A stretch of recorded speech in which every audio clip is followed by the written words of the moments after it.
Daha sıkı gözeneklere, daha pürüzsüz, lekesiz, sivilcesiz, şöyle ışıl ışıl elma gibi taze, capcanlı bir cilde kavuşmak için elma kremini yapmaya ne dersiniz? Evet, bugün ışıltılı, güzel, sağlıklı bir cilde geçiş yapmak için kendi elma kremimizi yapıyoruz. Hemen başlayalım arkadaşlar. Öncelikle böyle büyük bir elmanız varsa yarısını alın. İster rendeleyin, isterseniz de benim yaptığım gibi yarısını karıştırıcınızda böyle püre haline getirip suyunu alın. Sadece suyunu kullanacağız. O yüzden bu şekilde bir aşamadan geçiriyoruz arkadaşlar. Neden elma kullandık peki? A, B, C vitaminleri açısından çok zengin çünkü. İçerisindeki beta karoten, malik asit ve antioksidanlar gibi bileşenlerle de cildimize çok güzel faydaları var arkadaşlar. 2 yemek kaşığı elma suyunu cam bir kabımın içerisine aktarıyorum. Şimdi aloe vera jel geldi. İster bitkiden çıkarttığınız doğal jeli, isterseniz de böyle doğala en yakın olan hazır jellerden birini kullanabilirsiniz. Ben çok seviyorum ve çok da fayda görüyorum aloe vera jellerden. Gerçekten çok güzel yatıştırıcı, sakinleştirici etkiye sahip. Çok iyi nem veriyor, bakım yapıyor cildimize. 2 yemek kaşığı dolusu aloe vera jelinden hazırladığım elma suyuna ekliyorum ve bunu bir güzel karıştırıyorum. Şimdi geldik jojobaya. Gerçekten ilk fırsatta edinmenizi istediğim, tavsiye ettiğim bir yağ. Çünkü insan cildindeki yağ en yakın yağlardan biri. Cildiniz kuruysa da olur, cildiniz yağlı ise de olur. Her ikisinde de dengeleme yapıyor. Bir tatlı kaşığı jojoba yağını da ekliyorum ve karıştırmaya devam ediyorum. Şimdi ise gliserin. Eczanelerden, aktarlardan veya güzellik ürünleri satan mağazalardan kolaylıkla ve uygun fiyata temin edebileceğiniz bir ürün arkadaşlar. Yarım tatlı kaşığı da gliserin ekliyorum.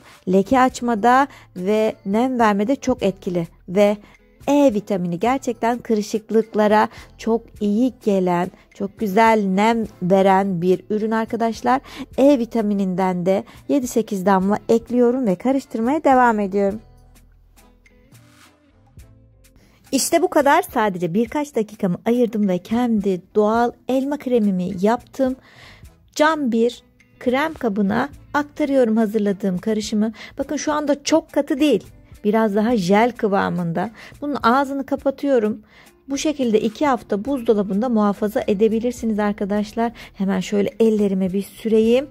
Nasıl güzel geldiğini, emilimin ne kadar güzel olduğunu hemen siz de görün. Çok daha ışıltılı, sağlıklı, dinç, dinamik, güzel bir cilde kavuşmak için siz de ilk fırsatta bu doğal ve az malzemeli, basit, etkili kremi uygulayın istiyorum arkadaşlar. Ben çok severek kullanıyorum.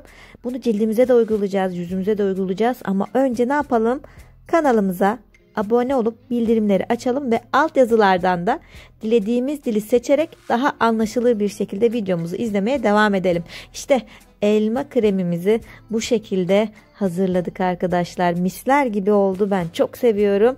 Bunu bu şekilde bir gün dışarıda bekletirseniz daha da katılaşacaktır. Tüm malzemeler birbirine çok daha güzel nüfuz edecektir. Bakın bir günün ardından nasıl daha katılaştığını net olarak görebilin istiyorum. O yüzden tekrardan kabıma aktarım yaptım. İşte şimdi tam krem oldu. Yani hazırlıyoruz. Bir gün sonrasında kullanmaya başlıyoruz. Daha etkili, daha yoğun bir krem elde etmiş oluyoruz. Temiz cildimize uygulayacağız. Her zamanki gibi kremleri sürüp bırakmıyoruz. Ne yapıyoruz? Bir güzel masajımızı yaparak, daha etkili hale getirerek, kırışıklıkların da gitmesini sağlayarak misler gibi uygulamamızı yapıyoruz bu şekilde.